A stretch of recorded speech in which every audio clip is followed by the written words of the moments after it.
what I would like to know is from you as a practicing architects, you usually work to the brief of a client and it is to create a living space. Yeah, and usually the living space is to see how you meet their wants. And here we are in a city which is meant to serve not the wants but only to give you according to your needs. And then the project like Golconda comes to my mind. It's a very small project, but then we have a city with almost same aspiration, but then we have at everything large scale.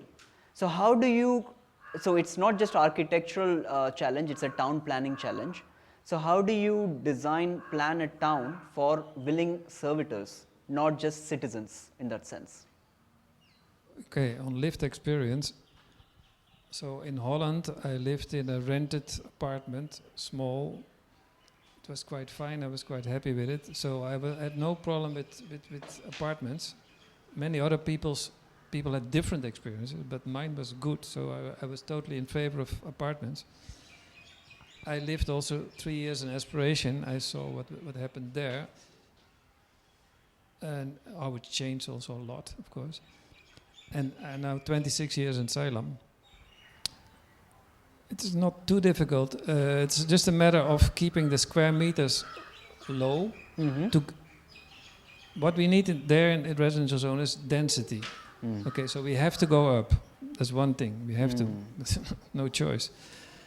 Less square meters. But what a bigger problem is, I think, is the neighbor noise.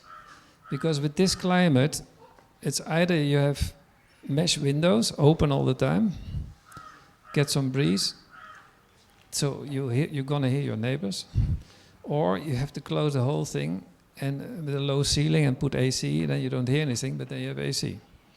So I think that is an important thing. And for example, in my place, just by accident we found one solution to it.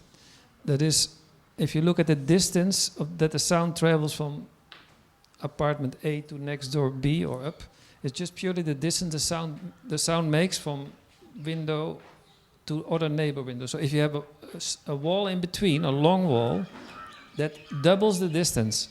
So for example, in our place, we made it staggered, so not like straight.